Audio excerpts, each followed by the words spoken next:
दोस्तों आज जिस फिल्म को मैं आपके लिए एक्सप्लेन करने वाला हूँ, इस फिल्म में इतना बढ़िया सस्पेंस है जिसे देखकर आपका भी दिमाग चकरा जाएगा। क्योंकि जब एक अनोखे ज़ोंबी वायरस से सारी दुनिया खत्म हो चुकी है, इस बीच इन लाशों में से कुछ लोगों का एक ग्रुप फिर से जिंदा हो जाता है, लेकिन उन्हें अपने बारे में कुछ भी याद नहीं है। तो आखिर उनके साथ क्या हुआ था, वो अपने पास्ट के बारे में किस तरह से पता लगाएंगे, चलिए जानते हैं आज की इस कहानी से। फिल्म का नाम है ओपन ग्रेव। कहानी की शुरुआत ही ओपन ग्रेव को दिखाते हुए होती है, यानी कि एक बहुत बड़ा सा गड्ढा जिसमें चारों ओर लाशें भरी पड़ी थीं। लेकिन तभी उस गड्ढे में एक आदमी को होश आता है जिसकी खुद भी हालत काफी खराब थी। हालांकि उसे कुछ याद नहीं कि उसके साथ क्या हुआ था।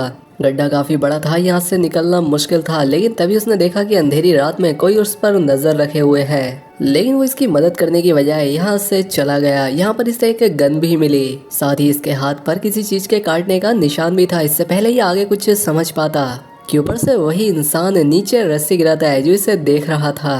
खैर अब रस्सी की मदद से ये ऊपर तो आ जाता है, लेकिन जिस इंसान ने इसकी मदद की थी वो यहाँ नहीं था। अब यहाँ चारों तरफ उसे लाशें ही लाशें दिखाई दे रही थी, जिसके बाद उसे एक घर नजर आया। अंदर जाने पर इसने देखा कि वहाँ पर बहुत सारे लोग थे और एक आदमी ने तो इस पर गन भी तान दी। अब इसने भी उस पर गन तान दी। अब लूकस नाम का एक लड़का जो यहाँ पहले से ही मौजूद था, उसे लग रहा था कि शायद सारे मर्डर इसी आदमी ने किए हैं, जिसका नाम अभी तक हमें नहीं पता है। जबकि इस आदमी को लग रहा था कि इन सारे मर्डर के पीछे इस घर में रहने वाले लोगों का हाथ है। अब लूकस उस आदमी से पूछता है कि बताओ तुम कौन हो, जिस पर वो कहता है कि मुझे याद नहीं मैं कौन हूँ, और थोड़ी देर पहले ही मुझे उस कब्र में होश आया है और आगे पीछे का मुझे और कुछ याद नहीं। तभी इन्हें यहाँ पर किसी आदमी के चीखने चिल्लाने की आवाज़ सुनाई दी। यहाँ पर हमने साइड में एक और आदमी को देखा जिससे होश आने पर उसे भी अपना अगला पिछला कुछ याद नहीं था। और यहाँ पर हम उस लड़की को भी देखते हैं जिसने कि उस आदमी को गड्ढे से निकाला था। ये बोल नहीं सकते, लेकिन उसके ढंग देखकर ऐसा लग रहा है जैसे वो जानती हो कि यहाँ पर क्या हुआ था। यहाँ पर जितने भी लोग थे वो नहीं जानते कि वो यहाँ कैसे आए, और इन सब का एक दूसरे से कोई ताल्लुक भी नहीं था। और कम्युनिकेशन की यहाँ कोई चीज़ नहीं थी, ना फ़ोन ना कंप्यूटर, कुछ नहीं। लेकिन अपनी जेबें चेक करने पर इन लोगों को अपनी कुछ आईडीज मिल जाती हैं, जिससे इन्हें अपना नाम पता लगा। हालांकि उस गड्ढे से निकलने वाले आदमी के पास तो उसकी आईडी भी नहीं थी। हालांकि वो गूंगी लड़की इन सब के बारे में जानती है और वो कुछ लिखकर इन्हें समझाने की भी कोशिश करती है, लेकिन जो भाषा उसे आती थी वो इन सबको नहीं आती है। गड्ढे से निकला हुआ वो आदमी और लूकस अभी भी लड़ रहे थे, क्योंकि लूकस को उस पर विश्वास नहीं था। लेकिन बाकी ग्रुप मेंबर इन लोगों को लड़ने की बजाय काम पर लगने को कहते हैं कि ताकि ये पता लगा पाएंगे ये कौन है और यहाँ कैसे आए। हालांकि वो गूंगी लड़की लूकस को अपने हाथ पर बने एक निशान से फिर से कुछ समझाने की कोशिश करती है, लेकिन ये नहीं समझ पाते। घर को चेक करने पर इन्हें पता लगा कि यहाँ सप्लाई पूरी है, खाने पीने की कोई कमी नहीं है यहाँ पर।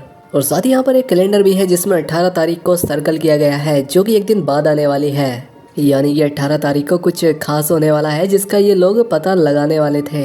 यहाँ पर बहुत सारी गन्स भी थी जिन्हें माइकल चलाना अच्छे से जानता था, और इस चीज़ से ये लोग अंदाजा लगाते हैं कि माइकल शायद पहले पुलिस में या कोई गार्ड होगा, क्योंकि इनकी याददाश्त ज़रूर जा चुकी थी, लेकिन सबकॉन्शियस माइंड में इन्हें सब कुछ याद था। यानी कि जो चीज़ें इन लोगों ने सीखी थी, पढ़ी थी, वो इन्हें याद थी। यहाँ पर हमने देखा कि गड्ढे से निकले हुए आदमी को कुछ लगातार विजन्स आ रहे थे, जिसमें वो एक लड़की को घसीटता हुआ गड्ढे में लेकर जा रहा था और उसकी गर्दन पर सी हॉर्स का टैटू बना था। अब ये लोग चीज़ों को जानने के लिए बाहर जाते हैं तो ये देखते हैं कि घर के बाहर भी बहुत सारी डेड बॉडीज को बांध कर रखा गया है, जिन्हें देखकर ये लोग काफ़ी डर भी जाते हैं। लेकिन आसमान में तारे अच्छे से टिमटिमा रहे थे, जिसका मतलब था कि ये लोग शहर से तो काफ़ी दूर हैं, क्योंकि शहर में अक्सर तारे दिखाई नहीं देते।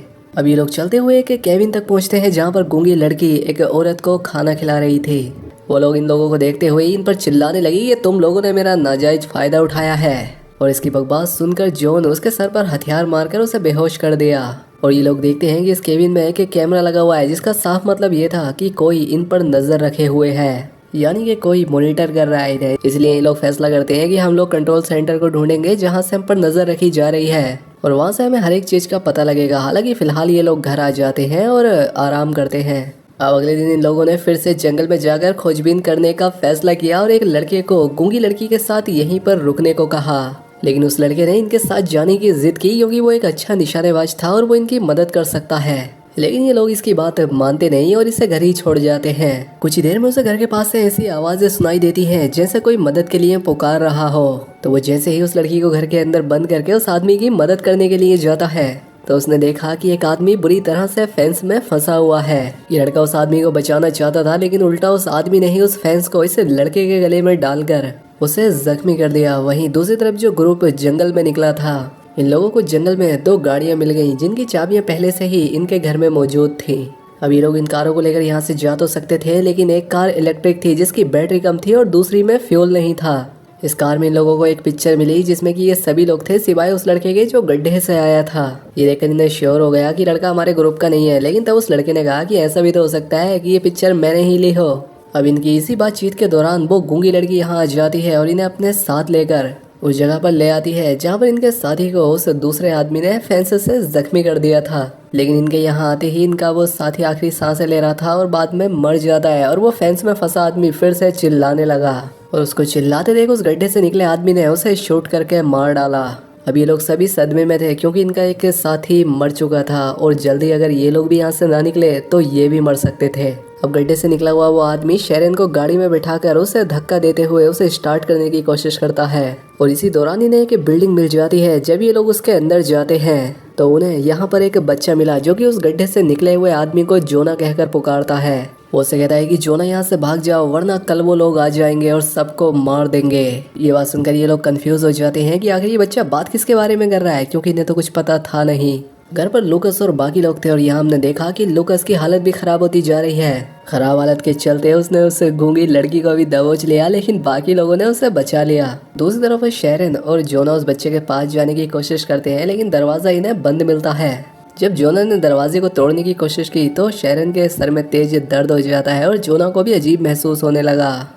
ये दोनों यहाँ पर एक दूसरे से अट्रैक्ट होने लग रहे थे और ऐसा लग रहा था जैसे इनका सदियों पुराना कोई कनेक्शन हो। दूसरी तरफ घर पर नेथन उस गूंगी लड़की से इशारों में उस औरत के बारे में पूछता है जिसे वो खाना खिला रही थी। गूंगी लड़की नेथन की बात समझ गई और उसे उस शेड में लेकर जाती है जहाँ वो औरत थी, लेकिन वो औरत अब यहाँ से जा चुकी थी। अब नेथन उस गूंगी को यहाँ छोड़कर आगे बढ़ने लगा, आगे कुछ रिसर्च करने के लिए, और आगे उसे कुछ और शेड्स मिले। साथ ही उसे नीचे पड़ा एक चश्मा भी मिला जिसे उठाकर वो पहन लेता है और उसे पहनते ही उसे सब कुछ साफ दिखने लगा था, जिसका मतलब था वो चश्मा इसी का है और उसकी कुछ पुरानी यादें भी ताजा होने लगी थी। खैर अब वो गूंगी लड़की अकेले ही घर वापस आ जाती है और उसने देखा कि लूकस की तबीयत बहुत ज्यादा खराब है। हालांकि लूकस ने पहले भी 1-2 बार उस पर हमला किया था और ये सोचते हुए ही उसने खुद को एटिक में बंद कर लिया था कि जब तक बाकी लोग नहीं आ जाते वो अपने आप को बचाने के लिए खुद को एटिक में ही बंद रखेगी। इसके बाद लूकस घर की छानबीन करने लगा और नीचे बेसमेंट में उसे एक खुफिया दरवाजा मिला जिसे वो तोड़ देता है और अंदर जाने पर उसने देखा कि ये लोग जिस कंट्रोल सेंटर को ढूंढना चाह रहे थे वो कंट्रोल सेंटर यही था। वो सभी छोटे कैमरास जो कि उन्हें हट्स में लगे हुए थे उन्हें इसी जगह से मॉनिटर किया जा रहा था और अब कैमरा पर देखने पर इसे पता लगा कि उन हट्स में मौजूद सभी विक्टिम्स यहाँ से भाग चुके हैं। यहाँ पर एक छोटी सी साइंस लैब भी बनी हुई थी और इंसानों के कुछ ब्रेन्स भी रखे थे, जैसे कि यहाँ पर कोई इलीगल एक्सपेरिमेंट होते हो। अब यहाँ की चीज़ों को ढूंढकर वो ये पता लगाने की कोशिश करता है कि आखिर इन सारे एक्सपेरिमेंट के पीछे है कौन, और उसे एक कैमरा की फुटेज से ये पता भी लग जाता है कि इन सारी चीज़ों के पीछे जोना था और जोना लूकस पर भी एक्सपेरिमेंट कर रहा था। अगले सीन में हमने जोना और शेरन को देखा जो कि वापस अपनी बिल्डिंग की तरफ आ रहे थे, लेकिन तभी उनके कार के आगे एक पेड़ गिर जाता है और उसे हटाने के लिए जब ये लोग आगे बढ़े तो इन्हें यहाँ पर बहुत सारे इन्फेक्टेड लोग दिखे जो कि पूरी तरह से पागल हो चुके थे और इन लोगों में इतना जोश भरा हुआ था कि ये लोग पूरा जंगल का ही सफाया कर रहे थे। लेकिन इस बेवकूफ़ जोना ने उन सभी साइको आदमियों को आवाज़ लगा दी और वो अपने हाथ में ली कुल्हाड़ियाँ लेकर इनके पीछे पड़ गए। ये लोग जल्दी से अपनी जान बचाने के लिए गाड़ी में बैठ गए, लेकिन अब उसमें भी बैटरी नहीं थी तो जोना धक्का लगाने के लिए नीचे उतर गया और शेरन डर चुकी थी क्योंकि वो लोग इनके बहुत करीब आ गए थे। तभी यहाँ पर शेरन ने देखा कि लोग इनके और करीब आने की बजाय किसी चीज़ को देखकर डर के मारे यहाँ से भाग गए हैं। दरअसल वहाँ पर लाशें लटकी हुई थी जिनसे ये लोग डर के भाग गए थे। ये देखकर ये लोग हैरान तो हुए, लेकिन फिर भी इन चीज़ को इग्नोर करके ये लोग अपनी गाड़ी से घर आ गए। यहाँ पर लूकस पहले से ही इनके इंतजार में था। वो शेरन के हाथ में कैमरा देते हुए कहता है कि देख लो इस जोना के करतूत, और वो जोना पर गन तान कर खड़ा हो गया। ये वीडियोस देखने के बाद शेरन को भी जोना पर शक होने लगा। शेरन के हाथ पर भी इंजेक्शन के निशान थे और वो समझ गई कि जरूर इसने मेरे पर भी एक्सपेरिमेंट किए होंगे। अब इससे पहले लूकस से जोना को मार देता है। जोना कहता है कि रुक जा भाई, बस मैं ये जानना चाहता हूँ कि आखिर मैं करना क्या चाह रहा था। लेकिन लूकस का सुनने वाला था, वो उस पर गन से वार करके उसे बेहोश कर दिया और घसीटते हुए उसे उसी ओपन ग्रेव तक ले जाता है जिससे वो पहले निकला था। लेकिन गड्ढे में गिरने से पहले ही जोना को होश आ गया। वो लूकस को समझाता है कि भाई मुझे उस गड्ढे में मत फेंको, लेकिन वो जानता था कि लूकस रुकेगा नहीं, उसके हाथ में तो गन भी है, वो इसे मार भी सकता है। और उसने इसे गड्ढे में गिरा दिया और गड्ढे में गिरते ही जोना को बहुत सारे फ्लैशबैक याद आने लगे और यहाँ गड्ढे में उसे उस सी हॉर्स वाली लड़की की लाश भी मिल गई, जिसे वो बार बार अपने विजन में देख रहा था। उसे गड्ढे में गिराते ही लूकास वापस घर आ गया और उसने शेरन से गाड़ी की चाबी मांगना शुरू कर दी। उसने जब लूकास से नेथन के बारे में पूछा तो पता लगा कि उसे इस बारे में कुछ याद नहीं था। वो समझ जाती है कि लूकास भी वैसे ही साइकोज में बदलने लगा है जैसे कि वो अभी बाहर देखकर आ रही है। कुछ ही देर में उसका शक यकीन में बदल गया जब लूकास ने उस गूंगी लड़की को फिर से पकड़ लिया। उससे बचने के लिए वो गूंगी लड़की उसे धक्का देती है और बचने के लिए ऊपर एटिक में भागने लगी, लेकिन लूकास उसे दोबारा पकड़ लेता है और उससे जबरदस्ती करने की कोशिश करने लगा। लेकिन सही वक्त पर शेरन आकर उस लड़की की जान बचा लेती है और शेरन के हाथ में गन देखकर लूकास खिड़की से कूदकर यहाँ से भाग जाता है। इसके बाद वो गूंगी लड़की जल्दी से फिर से उस ओपन ग्रेव में जाकर जोना को फिर से बचा लेती है, क्योंकि वो जोना के बारे में कुछ तो ऐसा जानती थी जो कि बाकी लोग नहीं जानते। अब जोना जब घर आ रहा होता है तो उसे रास्ते में वही बिल्डिंग मिल जाती है जहाँ उसे वो बच्चा मिला था और उस बच्चे ने इससे कहा था कि 18 तारीख यानी परसों को वो लोग आने वाले हैं। वो बच्चे से बात करना चाहता था, इसीलिए वो बिल्डिंग के अंदर गया, लेकिन यहाँ पर उसे एक आदमी और औरत मिले जो कि वो दोनों भी ज़ोंबी बन चुके थे क्योंकि इन पर भी वायरस का असर हो चुका था। वो औरत जोना को देखते ही उस पर वार करने के लिए उसकी तरफ बढ़ी, लेकिन जोना ने जब खुद को बचाने की कोशिश की तो उसकी गाड़ी की चाबियां नीचे गिर गईं और वो औरत उन चाबियों को उठाकर जल्दी से अपने मुंह में डाल लेती है, जिसके बाद जोना को खुद को बचाने के लिए उस औरत को शूट करना पड़ा और वो चाबी लेकर यहाँ से बाहर आ जाता है। आगे जाने पर उसने देखा कि वो बच्चा और उसकी फैमिली यहाँ से जा रहे थे। जोना उन लोगों से बात करना चाहता था, लेकिन ये फैमिली उससे बात नहीं करती और अपनी गाड़ी लेकर यहाँ से निकल गए। यहाँ पर जोना को जमीन पर कुछ वैक्सीन पड़ी हुई दिखाई दी और इसने उन्हें उठा लिया और वैक्सीन देखते हुए उसे बहुत कुछ याद आ गया क्योंकि ये उसी ने बनाई थी। दरअसल वो एक्सपेरिमेंट तो कर रहा था लेकिन लोगों को ज़ोंबी बनाने के लिए नहीं बल्कि उनके इलाज के लिए। दरअसल पहले से ही एक अजीब किस्म का वायरस दुनिया में फैल रहा था जिससे लोग ज़ोंबी साइको बन रहे थे और वो अपने आप को और बाकी लोगों को नुकसान पहुंचा रहे थे और इस वायरस को रोकने के लिए ही जोना वैक्सीन ढूंढ रहा था और उसने वैक्सीन बना भी ली थी जिसे पूरी दुनिया में पहुंचाना था, लेकिन किसी वजह के चलते वो वैक्सीन पूरी दुनिया तक नहीं पहुंच सकी। इस आइलैंड पर उन्हीं लोगों को लाया गया था जो कि ऑलरेडी इस वायरस से इन्फेक्ट हो चुके थे और इन्हीं लोगों के ऊपर जोना एक्सपेरिमेंट कर रहा था। इसी दौरान जोना को यहाँ एक पेपर मिलता है जिससे उसे ये बात पता लगती है कि दरअसल मिलिट्री वालों ने ही जोना को इस आइलैंड पर ये एक्सपेरिमेंट करने के लिए अपॉइंट किया था और उसे 18 अप्रैल तक की डेडलाइन दी गई थी। अगर वो इस तारीख तक इस वायरस का क्योर नहीं ढूंढ पाता तो मिलिट्री वाले इस वायरस से इन्फेक्टेड सभी लोगों को यहाँ आकर मार देते। लेकिन जोना तो यहाँ पर मौजूद इन सभी साइको लोगों की जान बचाने की कोशिश कर रहा था। यहाँ पर यह भी पता लगता है कि ये आइलैंड एक डंपिंग जोन है जहाँ पर दुनिया भर के इन्फेक्टेड मरे हुए इंसानों को लाकर फेंका जाता है। जोना देखता है कि जिस आदमी के जरिए वो ये वैक्सीन पूरी दुनिया में पहुंचाना चाहता था वो आदमी भी यहीं पर मरा पड़ा है। अब क्योंकि ये वैक्सीन मिलिट्री तक नहीं पहुंची और उन्हें लगेगा कि जोना अपने एक्सपेरिमेंट में कामयाब नहीं हुआ और इसीलिए मिलिट्री वाले यहाँ आकर सभी को मार देंगे।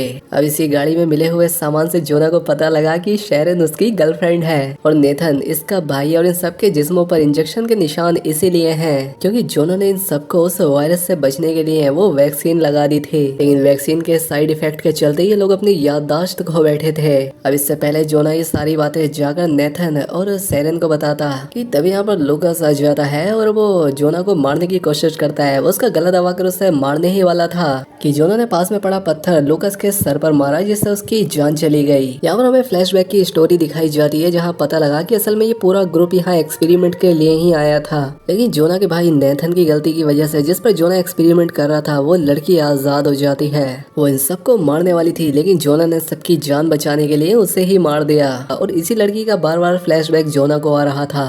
वो इसी लड़की को ओपन ग्रेव में गिराने के लिए गया था, लेकिन पीछे से किसी और इन्फेक्टेड ने जोना को धक्का देकर उस गड्ढे में गिरा दिया। इस जगह से निकलना मुश्किल था और चारों तरफ इन्फेक्टेड लोग पड़े थे, तो इस सबसे बचने के लिए जोना ने खुद को इंजेक्शन यानी कि उस वैक्सीन से इंजेक्ट कर लिया जिससे कि उसकी याददाश्त चली गई, जैसा कि हमने मूवी की शुरुआत से देखा। खैर अब हमने देखा कि नेथन भागते हुए अपनी उसी बिल्डिंग के पास आ जाता है और शेरन भी उसे देखकर गले लगा लेती है, जिससे हमें समझ आ जाता है कि कहीं ना कहीं सबकी याददाश्त वापस आने लगी। शेरन यहाँ पर बैठकर जोना के लिए नोट लिख रही होती है क्योंकि घर के चारों ओर बहुत सारे इन्फेक्टेड हैं जो कि इन्हें मार सकते हैं। जोना भी यही सब इमेजिन करते हुए घर की ओर दौड़ रहा था और हम देखते हैं कि अब सुबह भी हो चुकी है, यानी कि वो दिन आ गया है जब आर्मी वाले आकर इन सबको मार देंगे। अब नेथन जैसे ही बाहर आवाजें सुनकर बाहर जाता है कि आर्मी वाले यहाँ आकर उसे देखते ही शूट कर देते हैं। जोना भी अब तक यहाँ पहुँच चुका था और उसने अपनी आंखों के सामने अपने भाई को मरते हुए देखा। शेरन भी नेथन के साथ बाहर निकली थी, लेकिन गोली की आवाज सुनकर वो छिप गई। अब जल्दी से जोना शेरन के पास आता है और आर्मी की नजर से बचाते हुए उसे यहाँ से भगाने लगा। हम देखते हैं कि वो गूंगी लड़की भी आर्मी से एक शेड में छिपी हुई है। वहीं दूसरी तरफ हमने देखा कि भागते हुए एक इन्फेक्टेड लेडी शेरन के ऊपर हमला कर देती है। उसने चाकू से उसकी पीठ पर स्टेप कर दिया था, जिससे शेरन को बुरी तरह ब्लीडिंग होने लगी थी। हालांकि शेरन उस दूसरी औरत को मार देता है, लेकिन शेरन का बहुत खून बह रहा था। जोना उसे कहीं ले जा भी नहीं सकता था, क्योंकि मिलिट्री वाले थे ना यहाँ मारने के लिए ही आए थे। अब जोना को यहाँ पर सबसे सेफ जगह वो ओपन ग्रेव लगी, जिस पर मिलिट्री वालों का ध्यान जाएगा ही नहीं, क्योंकि उसमें सिर्फ मुर्दा लोग हैं। वो शेरन को लेकर उसमें कूद जाता है। एक बेहोशी का इंजेक्शन और वैक्सीन उसने खुद को भी लगा ली, लेकिन बेहोश होने से पहले शेरन एक नोट जोना को देती है, जिस पर कि उसने अपने पास्ट के बारे में लिख दिया था, ताकि एक दूसरे को भूले ना। इनके बेहोश होते ही मिलिट्री वाले यहाँ पर कुछ बॉडीज लेकर आते हैं, और इन बॉडीज में उस बच्चे की भी लाश थी, जो कि बार बार जोना को वार्न कर रहा था। खैर अब मिलिट्री वाले सभी इन्फेक्टेड लोगों का सफाया करके यहाँ से चले जाते हैं, और यहाँ पर हम थोड़ी देर बाद देखते हैं कि जोना को फिर से होश आता है, और वो शेरन के बारे में अब सब कुछ भूल चुका था, और जोना दोबारा से उसी हालत में है कि उसे कुछ याद नहीं है, और उसे दोबारा से सभी चीजों का पता लगाना है कि आखिर यहाँ हो क्या रहा है। और वो नोट जो शेरन ने इसे दिया था, वो नोट भी वो यहाँ पर खो देता है, जिससे उसे अपने पास्ट के बारे में पता लग सकता था। यहाँ पर शेरन ने ये भी लिखा हुआ था कि वो गूंगी लड़की इस वायरस से इम्यून थी, जो कि सभी को साइको बना रहा था, और जोना उसी के ही ब्लड से ये सारी वैक्सीन बना रहा था। लेकिन जब जोना ने वो पेपर पढ़ा ही नहीं, तो उसे पता कहाँ से लगेगा। अब वो यहाँ पर मदद के लिए किसी को आवाजें देता है, और इस बार भी वो गूंगी लड़की उससे बचाने के लिए आ गई। पहले की तरह ही वो एक रस्सी से जोना को इस जगह से बाहर निकाल लेती है। अब वो गूंगी लड़की जोना को एक ऐसी जगह लेकर आती है जहाँ पर हजारों की तादाद में लाशें थीं, और अब ये लोग फिर से अपनी एक नई शुरुआत करेंगे, जो कि हम देखेंगे इस फिल्म के अगले पार्ट में। लेकिन फिलहाल ये फिल्म यहाँ पर खत्म हो जाती है। तो दोस्तों वीडियो कैसी लगी हमें कमेंट करके जरूर बताएं। चैनल पर पहली बार आए हैं तो चैनल को सब्सक्राइब और वीडियो को लाइक करें। मिलते हैं अगली शानदार वीडियो में।